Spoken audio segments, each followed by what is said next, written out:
Okay, I think we're going to go ahead and get started. I do understand people might be coming in a bit late, but we have a lot of content and a lot of slides to get through, so we're going to get things going. My name is Martha Johnson, and I'm the Assistant Dean for Learning Abroad here at the University of Minnesota on the Twin Cities campus. And today I'm going to be joined by my colleague from Kenya to talk a little bit about study abroad in the post-colonial world. I want to thank Gail Woodruff, really encouraged me to put in a proposal on this because it's something we've had talks about. It occurred to me this week that this is a little bit different. A lot of the presentations I do on campus tend to do with administrative things and the nuts and bolts and how we're building capacity for sending students abroad. But today is, I suppose, a little bit of insight into my own personal values on the subject, and so it's exciting to get a chance to talk about that a little bit as well. A member of our staff admitted to me a couple of years ago that she kept hearing the term post-colonial thrown around, usually by me, but she didn't really have a clear concept of its meaning. And so we had a long conversation about what it meant for its terms and applications to study abroad. So it got me really thinking about this piece that is discussed in other theoretical and literary circles and other disciplines, but has huge implications for study abroad, and it is not always part of what we are discussing in our world. A few years ago, actually, during a site visit in Kenya, a very esteemed colleague from the university overheard a discussion about race in Kenya and turned to me after and said, "Isn't this just racism?" And it's a really interesting question because the answer is sort of, but no. And I think it's led to this discussion, and I asked my esteemed colleague, Dr. Jama, to join me today because it's something he and I have discussed an awful lot. My own background and interest in this topic comes from actually having studied abroad in Ireland and doing a lot with Irish literature and theory. I think Ireland is a place that people forget is post-colonial, which is interesting because I think we tend to think of it in terms of racial dynamics, but obviously in the case of a place like Ireland, the power dynamics and the cultural subjugation is not based on race. And so it's an interesting place, and it has informed a lot of modern Irish society and certainly how it reacts to the world and interacts with the world. Ireland's interesting because we'll be talking a little bit later about language, and Ireland has produced 4 Nobel Prize-winning literary giants, which is more than England, if you're paying attention. Not that I am, of course. But I think there are some interesting things that are going on when you're talking about these places that are viewing language from a place of language loss and then language acquisition of a language that's sort of been imposed on the society. So.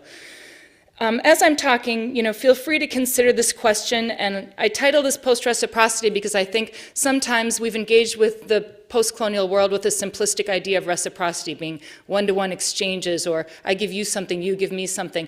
And I just don't think that model works for what we're talking about today. So I'm going to discuss the logistics of the post-colonial world and the impact that history has on the dominant discourse of the West, and why it needs to be considered in study abroad, and why you should all care about this. I know that others in the room may have expertise in this area, perhaps even more than I do. I lived in the UK for 4 years, and I think in many ways that also informed my view because I lived in the UK and saw places in the British post-colonial world through the lens of England before I went to them. So the first time I went to India and Kenya, I'd actually heard about those places first from an American lens and then through a British lens. So again, it started really occurring to me how complex these pieces are.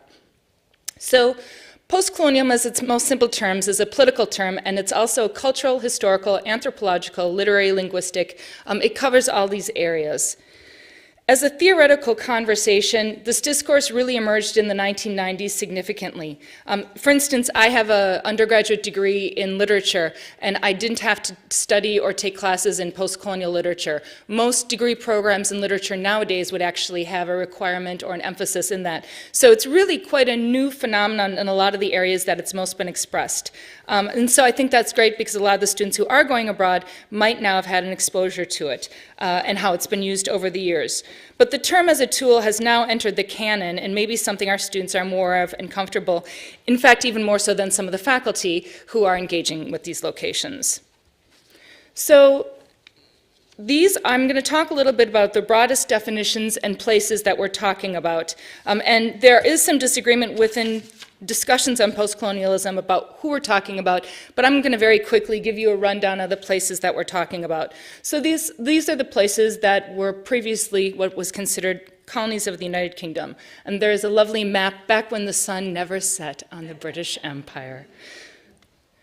And of course, Spain, if you go back a little bit further, was a big party in colonization globally. And here's a map of where we're talking about when we talk about Spain. And this is where we're talking about for Portugal, which is a country we don't always remember. That's why Brazilians speak Portuguese. They were very involved in this on the globe. And then, of course, France, particularly in places like Northern Africa. And then there's a smattering of other places that were involved in colonization to varying degrees. I also like to add in these non-European countries that were never colonized, because that's also an interesting implication. So it's worth considering that. So again, to be thinking, and actually the Soviet Union is one that is controversial, but if we're talking about the ideas of loss of political, economic, linguistic, cultural, those being dominated by another culture, certainly the former Soviet bloc countries qualify. So let's look at it a different way. Here's a map of Africa and Asia and its colonial relations pre-1945. So despite this incredibly complex set of histories, agendas, and political relationships, we have jumped to a discourse that you hear all the time that talks about Africa as one cultural place. And this is without considering not only this history, but the incredibly complex tribal and pre-colonial histories that make up this location. So as I promised I'd get back to the problematics, none of these maps addresses a situation like Australia or the US where there are two layers of colonials, indigenous, and then convict or slave trades that are also part of the dynamic, or a place like South Africa where there are actually wars between colonials. So as you can see, this is a really complex thing to even put into terms. But all of that aside, simplicity's sake, going back to those lists, I want to talk a little bit about what are some of the similarities in places that are post-colonial. Sometimes it's called the post-colonial condition, which cracks me up. It's a bit like it's a malaise that is curable on some level. But really, these are factors that are usually at play in a post-colonial destination. So the first is cultural complexity. These are cultures that by definition exist on minimally 2 levels, but in many cases 3 or more levels at all times. And while we Americans tend to think we understand multiculturalism, ours, with the exception of slave descendants, we chose this nation rather than being colonized, and that's a huge difference. The resulting ability of people to develop the tendencies of what Memi has called the mimic man, or to be a member of the colonized culture who takes on the attributes or of the colonizer, can effectively mask the dominated cultures to the visitor. And I think this is still a prevalent factor when we're sending students abroad.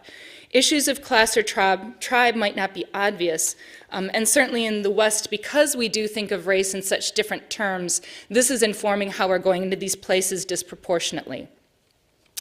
There will always be a story of independence and a transition, within the last 100 years in most cases. And the nature of that varies widely. It can be a civil war, it can be a peaceful transition, and a great source of pride if it was so, and in many cases it's actually, frankly, unresolved. In most cases, national language or languages will have been marginalized, or citizens or economically successful citizens will be bilingual or trilingual. So the linguistic dimension, which I'll get into a little bit later, is usually huge in a lot of these places. The post-colonial dynamic relies heavily to patterns of immigration and necessary outward-looking societies. So often these are incredibly recent and fast modernized cultures. A move to global activities before some of the industrialization, national, regional development that has characterized parts of Europe, for instance. Fintan O'Toole, an Irish theorist, often jokes that Ireland became postmodern after being pre-modern without ever being modern. And I think that that's a really good framework to consider some of these societies. Colonial isolation can result in either a reality of homogeneity or a desire to create it if it feels it has been lost. And so often these countries are discussing nationalism and an idea of a society or a nationalized society with a romanticized notion or the desire for a national cultural identity that has been denied them. And the category is by definition temporal. It's not permanent. So there's anxieties around national cultures and identity, and they become even more urgent and profound as identities are being created and recreated because they've been lost. So this is a map of what today can be considered the post-colonial world. And this is a map of the students from the University of Minnesota who went last year on credit-bearing programs to destinations that can be defined as post-colonial. This is a map of those who did that with non-credit programs. And this is a map of the total students, and the red means more students. It's 47% of our students are going to these destinations. So to not consider this as a big dynamic in the work we're doing is problematic. So let's talk about, given these facts and the post-colonial nations and this map, a few features that make post-colonial destinations some of the most alarmingly comfortable and misleadingly easy or attractive destinations for education abroad. So the cultural complexity means that oftentimes the surface level operates at a deceptively comfortable or at least easily navigable level. These are often places where Western rules have been successfully interpolated and embedded, particularly in business, institutions, and education, to a degree that visitors feel they can easily discern cues and mores, but meanings are very, very high context and might be lost. One of the examples I like to point to is I think many American students do not understand the implications of being a white person going into a rural clinic in Africa wearing a white coat. That has a lot and different meaning compared to doing that here in the US. The transition to independence features democracies that were established through a transition marked by heavy intervention of the colonial powers that previously controlled the politics. So few such transitions really made space for indigenous models of governing or practices, including what is viewed as corruption by the West. One culture's introduction fee is another culture's corruption, right?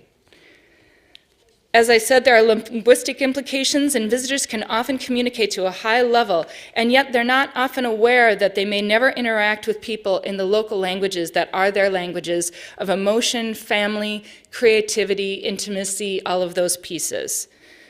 The global part in the diaspora, again, makes for a highly global outlook paired with cultural arrogance that might result in an assumption of pity on the part of the visitors or students. So students go into sites and they see things that don't look like they're running well, and so they feel bad for them. They seem deceptively modern on one level and also have functioning things on a student's standard living on par with what they're used to. And if it isn't, they might even complain about it. And actually, ironically, sometimes students will complain about how modern these places are. They're disappointed that it wasn't as real as they were hoping it was. Homogeneity, and this is a tricky one, but the perception can appear pure or innocent. I think there's this ideal, a romanticized notion of finding places that still have a purity and homogeneity to them. And that can be really problematic when you pull back the culture and see what that really means. It can also result in a culture that is open to outsiders on one level, but actually very insular in another. And again, because these are by definition temporal, all in the midst of this transition, they're really fascinating places to go to, but they're very complex. I'm going to quickly talk a little bit about the focus on language, because there are 68 to 6,900 distinct languages in the modern world, so perhaps there could be a problem here. Now, this is a handy, simple map of what is touted simplistically as the English-speaking world. But I want to pause here for a moment and interrogate the concept of the English-speaking world. It doesn't necessarily translate to places where everyone speaks English, although I think many of our students do work under that assumption when they talk about these places. More accurately, it's a term that designates places with historical and contemporary power structures that conduct the majority of their business and politics in English. But wait, did you know that the Dáil, the Irish Parliament, actually conducts its business in Irish? And did you know that the Indian government conducts all of its business in Hindi, which is also problematic? Who in the room has traveled to India? So this idea of India as an English-speaking country, right? It's not necessarily so in the way that I think a lot of people perceive it to be so. And it's a perfect case study to be talking about the linguistic elements. So the official languages in India are, the first language is Hindi, the second is English. But India has 447 living languages, and 30 of them are spoken by more than 1 million native speakers. There are 122 languages with more than 10,000 speakers. So not only is English not the first language, efforts to require Hindi still often are not addressed, and communication needs, this is a contested space in terms of the first and the second languages in India. As I said, my interest started with post-colonial literature, and this is a map of India from 1700 to 1792, and it has all the, within India, the different colonies that were there, French, Portuguese, British, and so you still have pockets of these languages living within India. And for better or worse, English is the language of bureaucracy, so it's not always a uniting cultural factor. So it's a place where language offers the opportunity to potentially communicate at the highest level, but it misses cultural cues and languages that don't address what's going on with a lot of the society. And it's interesting. There is this dynamic, as I said, I suppose, with Irish in the literature example. This is Thomas Friedman's Flat World. The Indians have been able to be very competitive globally by appropriating English language and using it in business in a way to great effect. So there's that dynamic as well. So this is a more accurate portrayal of India. This is a nice map of the country of India. But from a linguistic perspective today, this is a map of India. And then if you talk about Africa, this is a map of African language families, not individual languages, of which there are estimated to be as many as 3,000. About 100 of the languages of Africa are widely used for inter-ethnic communication. Arabic, Berber, Somali, Oromo, Swahili, Yoruba are spoken by tens of millions of people. And if clusters of up to 100 similar languages are counted together, 12 are spoken by 75% and 15 by 85% of Africans as a first or an additional language. Nigeria alone has over 500 distinct languages, although the official language remains, you guessed it, English. And it will likely continue as a political trend because South Africa now has 11 official languages. As I said, the percentage of US students going abroad is 52% last year for the Open Doors data to the post-colonial countries, and for the University of Minnesota, it's 46%.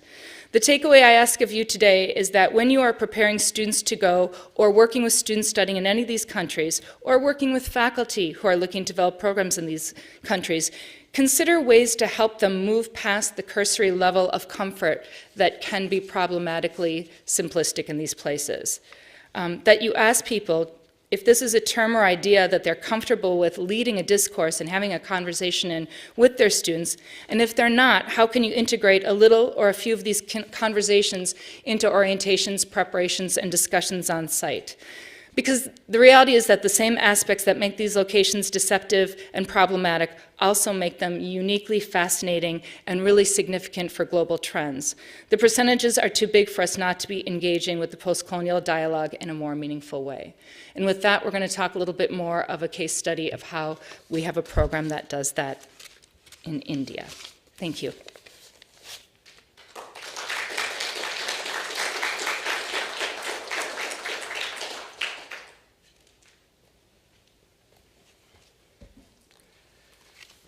Thank you, Martha.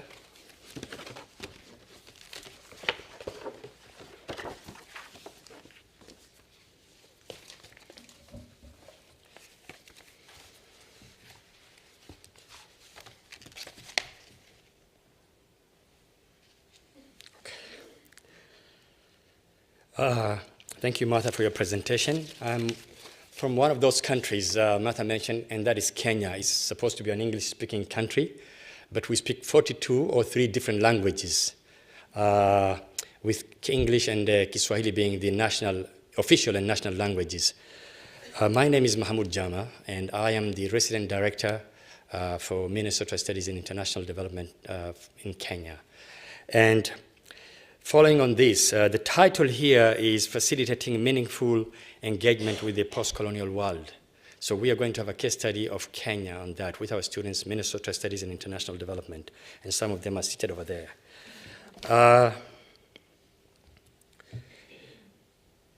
The philosophy behind that is that Minnesota Studies in International Development is an interdisciplinary, academic, and personally engaging or challenging study abroad program that combines classroom learning and practical experience. At the very core of it is the internship learning. This is, and the research project which is really a grassroots learning experience with an agency that is contributing or striving to contribute to the well-being, development, and sustainability of the people or the community. We, as Minnesota Studies in Development, are interdisciplinary or multidisciplinary in that we receive students, especially in liberal arts, especially the social sciences. But more recently, we've been seeing students from the non-traditional disciplines of sciences, technology, engineering, etc., and the numbers are increasing. As a matter of fact, in the last 3 or 4 semesters, I calculated just last night, we've had students from these non-traditional disciplines coming to a non-traditional country, Kenya, post-colonial, at about 45% of those who have been coming. So the numbers are increasing, and therefore we also need to deal, as we develop the curriculum, with this group of students coming from that background of not social sciences.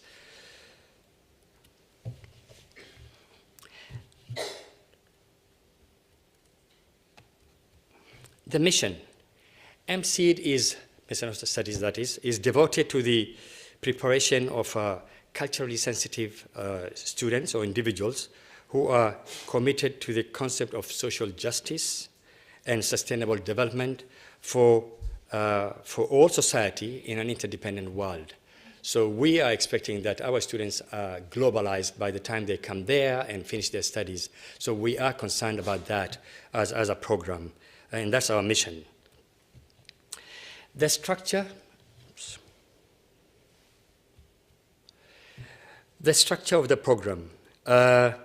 We have 15 weeks for the semester and 30 weeks for the academic year. We also have short courses, but these are the 2 critical ones that we've been dealing with over the years. We have an orientation week. We have also, that's 1 week, and we have got a classroom phase of class session of 6 weeks. No, 7 weeks, and then internship of 6 weeks. And then students come back to Nairobi, where they do 1 week of a seminar. And that is where they do the reflection and the experiences, and that's where they share with peers as well as the faculty.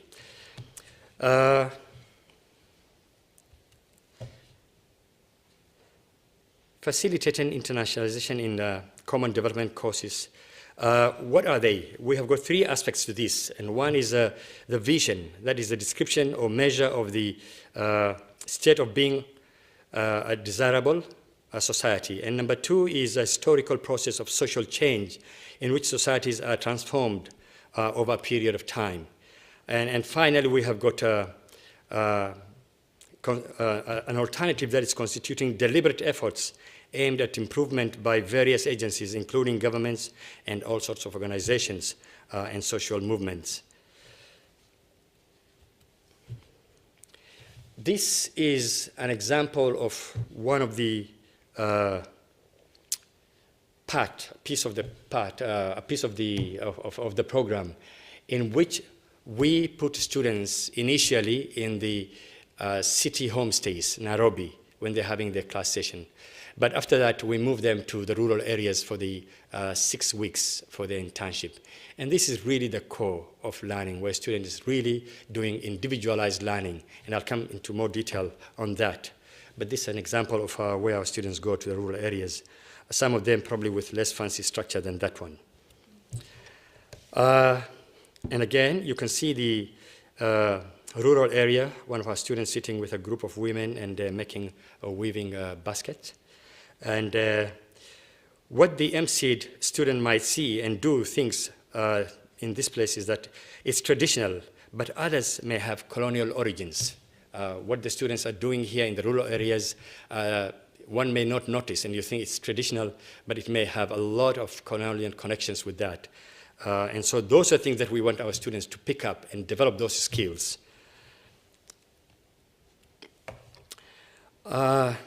Appreciating differences. Okay, appreciating differences. Kenya's public transport system, which we keep left. and I refer to what Martha said, and because of the British colonization, and driving on the left is what we do. And we have got also a bunch of what these minibuses that you see over there are called matatus. And these are minibuses in which it never fills. You pack in people like sardines, passengers like sardines, but there's always room for one more. There's always room for one more. And so the students are often, and that's right, ask, why do you actually drive on the left?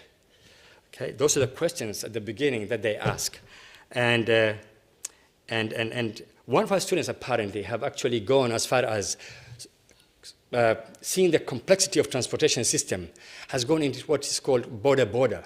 As we speak, he has come back to Kenya because he got interested in border. Border are bicycles, which are alternative modes of transportation for passengers, not bicycles that you take a ride to work and stuff.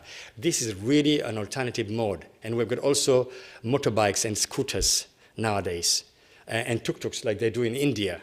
But bicycles, yes. And one of our students did his internship with bicycles in Western Kenya. He is actually back in Kenya and has connected with the same group of people and developed some kind of a trade union among this group of people to make their presence felt and to give them power. And he has been there for the last 1 year now, long after he had left Kenya. Look at the public health system. The concept of privacy is not there. You've got two individuals, the nurse is right there in blue, and you find two of the patients right there. And it's quite different again. So our students are introduced to this kind of really system, post-colonial world. The next slide is alternative economies. And again, I'm talking about one of the tracks that we do, small businesses and alternative economies. And you can see that this, there's no organization whatsoever. You can have somebody roasting maize by the roadside, and you can have this kind of structures by the roadside, and all of them almost selling the same things. Okay. This is a monster. Post-colonial world, post-colonial states. And the concept of ethnicity, you can trace it back to the colonial systems. And that is my introduction to our students in class. I go back and give them and situate them and contextualize for them from a historical perspective. And that is crucially important in curriculum for us. Where we talk about the colonial systems, and part of what the colonial system has done is really creating a monster that is eating away at Kenya's nationalism and its ethnicity. And I use this, this is from one of our newspapers, and we give newspapers to our students because they've got a lot of information on development and post-colonial state and comparisons and comparative analysis with a contemporary situation or issues. The other problem is equality. Equality between gender, but also the inequality in wealth, in incomes, and so forth. To give you statistics, for instance, and I can compare that to the United States, Kenya, with a population of about 40 or 42 million, the top 10% earn 57% of Kenya's income per year. That is huge. And the bottom 10% earn less than 2.5%. That is huge income disparity. Huge income disparity. For United States, to compare US, in 2009, 1% of the top rich guys here earned 95% of the income in the United States. Okay. So we situate our students in those kind of comparisons and contemporary issues, comparing the developing countries, the colonized countries, with US as developed countries. So students are really, we contextualize that for them. Then we have this, again, another cartoon here, justice. Okay? And you can read for yourselves up there what it says. But there was a time we had a slogan, if you can buy a magistrate, why do you need to pay a lawyer? We had that. It was prominent during Moi's presidency. Again, we introduced our students to the pillars that govern any country, pillars of democracy, pillars of governance, the judiciary, the executive, and the legislature. And here we are, inherited from the colonial system, but absolutely corrupt, the judiciary. So is the executive with dictatorial powers. It's a one-person dictatorship. And the legislature is the same, and I'll shortly come to that, showing the legislature. Here's the legislature. Look at what they're asking for. And this is true. The cartoons are making a mockery of them, and you can see that they are the people who are earning the largest salaries in the country, after the president and the executive. These are the legislative members of parliament. And now we have what we call the MCAs. These are members of the county assemblies. Again, it's nothing but really corruption, and therefore that has really tampered with the three pillars of governance in Kenya. And we have our students really understand this and contextualize this for them again. The other aspect that we introduce our students to is the idea of foreign aid. The idea of foreign aid. Again, sometimes you ask yourself, is foreign aid good for us as a country, as post-colonial states? I have a problem with that personally, and my students know this. I've always said, if you cannot develop without aid, you cannot develop with aid. Is that clear? If you cannot develop without aid, you cannot develop with foreign aid as a country. And we continuously have a lot of pressure to receive monies from the World Bank and from other bilateral and multilateral organizations and the banks as well, international banks. And this is a serious problem for us. And these are contemporary issues that I normally, again, bring to the table for our students and relate that to the colonial system.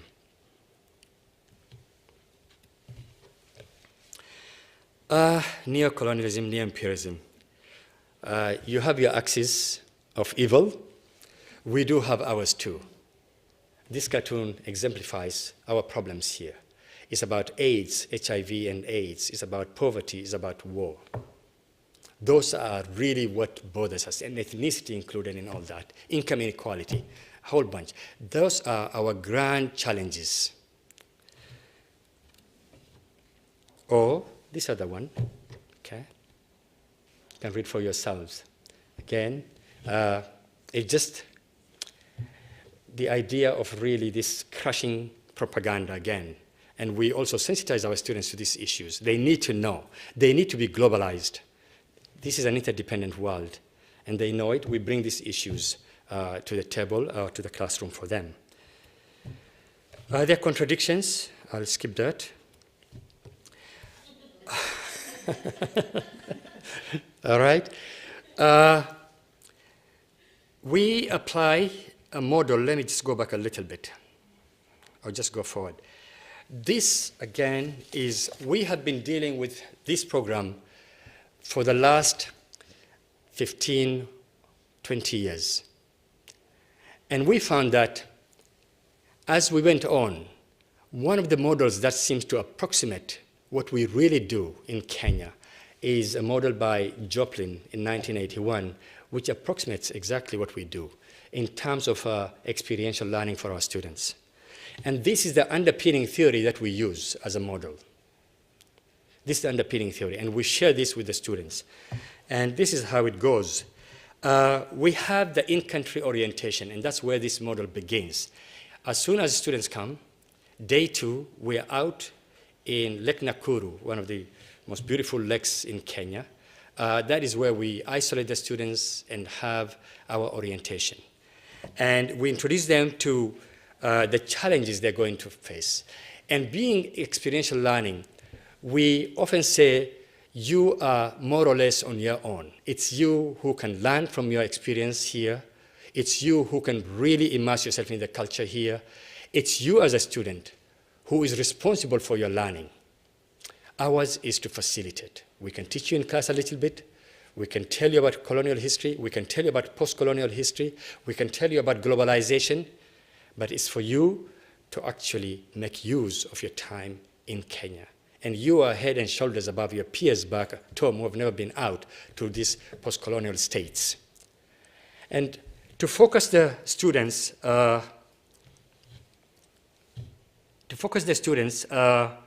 we give our roles as MSID, okay, as staff members. And ours is to provide an experience for the students, learning activities, home stays. They stay with Kenyan homes throughout the program, throughout the semester, both in the urban area and in the rural areas. So students stay with Kenyan families, and therefore we expect that to be culturally immersing. We also provide sessions for reflection, especially at the end of the semester when they come back from the field or from the internship. We provide that for them, and we facilitate we facilitate for their health, security, and safety as well. Colonization, again, we have seen a lot of map and figures and facts and figures given to us by Martha. This is for us, the colonization. After the Berlin Conference of 1885, regulating European colonization and trade in Africa. Okay, the European powers coming around a table and deciding which part of the African continent belongs to the Brits and which belongs to the Germans and which one belongs to the Portuguese, etc., etc. And Kenya and other East African countries such as Uganda and part of Somalia fell to the British. And Kenya, because we are strategically located, the colonialism is about the subjugation by physical and psychological force of one culture by another, the colonizing power that is through conquest. And so this is, let me just, and making of the colony, Kenya, is the first is they take control of the territories in the hinterland. Initially, that's what they do. I mean, that's when the British came into Kenya, the hinterland is where they went for. And then resisted by the indigenous Mijikenda, and one of them is a lady called Mikelele from the coast. She was one of the first ones to mobilize the people, the ethnic groups along the coast of Kenya, and resisted the intrusion of the British colony into Kenya. Of course, with the machinery and the war machinery that the British has at that time, they subjugated her and actually banished her to the western part of Kenya as a punishment, all the way from the coast of Kenya, which is really a long distance. And that was a woman. And there were others. The Maasai are well known for that as well. And the Maasai's, the resistance was so formidable to the British that the British administration got into some kind of clandestine treaty with the Maasai's in 1904 and again in 1911, saying that your enemy is our enemy and our enemy is your enemy. And therefore sent, because they could not overcome the Maasai's. The other group in Kenya that really were formidable in terms of resistance were the Kalenjin, the tribe that Moi comes from. And the person there was called Koitalel. And he was absolutely powerful, well organized, but unfortunately he was tricked and later on decapitated. His head was decapitated and put in a museum in the UK, in London as a matter of fact. And so there was resistance, but in the end, Kenya became the colony, a colony of the British. And we do share this with our students in more details, in more academic terms, and they know this, Jubilee, right? Okay. Comes independence, okay? And this is our first president, Jomo Kenyatta, okay? And Kenyatta, in his first speech, being a president designate in June of 1963, actually, sent out, extended an olive branch to the European settler community, assuring them that their farms will not be confiscated or nationalized.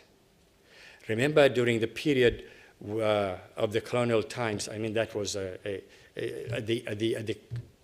during the entrance of the colonial administration into Kenya, a lot of settlers came in, and part of the policies were to take as much land as possible, especially the most productive lands in the Rift Valley and in the central part of Kenya. He buys departing settler farmers with borrowed your tax money. Your tax money paid for the farms that were grabbed from the African indigenous people in the 1963 after independence. And Kenya received borrowed part of it, but a good portion of it was given to Kenya by your administration to buy off the European or the British settlers who were not comfortable being under the African rule and wanted to move to South Africa, as well as what was then Southern Rhodesia, which is now Zimbabwe, and others went back to Europe. And they were paid for their properties, for the land that they grabbed, like willing buyer, willing seller. And that was the market price they were paid.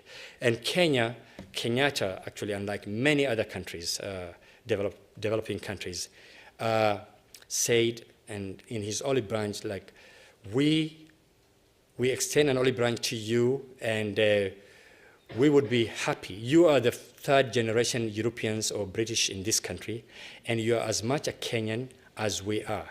And I would invite you to stay on and build Kenya along with everybody else. This is your country. And so quite a number of them stayed, but others did leave. And those who left were fully compensated. Post-independent, okay, from multi-party to de facto single-party system. The unfortunate thing is post-independent is that the newly independent African country called Kenya, and other countries as well in the developing world, did not reflect thoroughly on how to change things from colonial systems to really address the aspirations of the indigenous people. Unfortunately, they left all the structures, the institutions, the policies, the programs, etc., that the British left intact, instead of radically changing a lot of things to address the needs and aspirations of the local people. And that is, to date, what is really, we're saddled with the serious problem of what we inherited from the colonial system. And so the cartoon here, the cartoon here shows what? Showing really just the color of the skin is changed, but everything else is the same, okay? There was a former European British master, and now it's an African master. Okay, the elites in Kenya, the elites in many other developing countries, especially African continent. And this is one of the big problems we have. And therefore, we go into this analyzing the current situations using historic trajectory. And this is crucially important for students who have not had, they may have had classes on African something, African agriculture, or political science that deals with African situation. But the in-depth, what we lived as Africans, is not really said in many of the classes that they have here or elsewhere. We, the people who lived these issues of colonialism, are better placed, in my view, to present that. And in doing so, we go back to pre-colonial as well, and then come into the colonial systems and use various policies and show how methodically and systematically the British colonial administration actually destroyed the cultures and the values of the people and put them in what is called the native reserves, and therefore the divide and rule policy, by completely separating different ethnic groups and putting them into enclaves, and they cannot move out without the explicit permission, without a pass of the British administration. And so that completely. The other point is really that economic marginalization. These were people who were hitherto self-sufficient in foodstuffs and the community and etc. Unfortunately, that was also sort of economically, they were disempowered by subjugating them and also denying them the value, the high value produce. They couldn't produce coffee, they couldn't produce tea, they couldn't produce what is called pyrethrum. I don't know whether many of you know what pyrethrum is. It is the stuff we use to get our insecticides out, okay, for mosquitoes. And Kenya is one of the largest growers in the world. And so they were not allowed to grow that. So economically disempowered, totally, politically disempowered. And yet we had a system of governance, pre-colonial, a system of hierarchy, administration in which Africans ruled themselves. And therefore, students are introduced to this and giving that underlying and historical trajectory to explain contemporary issues. Before I talk about this, one other thing is that we also relate to globalization, okay, and the policies of the World Bank and the structural adjustment programs. We do relate to that as well and connect that with the history of Kenya.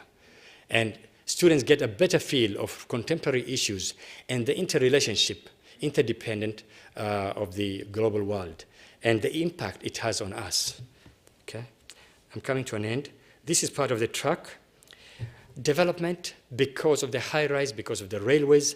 Recently, in the last few months, we've had lions actually roaming the streets of Nairobi, the capital city, leaving the Nairobi National Park, which is just a stone throw away. And here we are, after this one attacked one man, this lion was killed. Okay? And here is natural resources. One of the grand global challenges that was talked about this morning by the panel was about climate change and its impact on natural resources, energy, forestry, and water and stuff, and it's happening in Kenya. And here is for our short-term programs. We have got engineering students here who come for about 4 weeks, 5 weeks, or 6 weeks, and we've also had health students who came.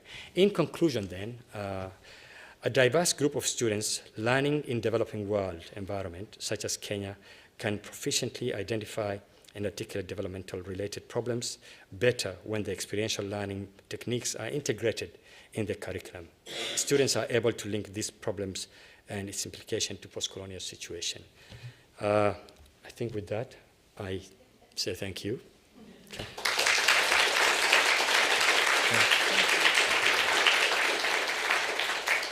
So we're technically out of time, and we will be available throughout the day if anyone wants to follow up on the conversation. I want to particularly thank Dr. Jam. He arrived 2 nights ago and is leaving tomorrow, and he really came because he's that passionate about this topic. So thank you. And thank you all for attending.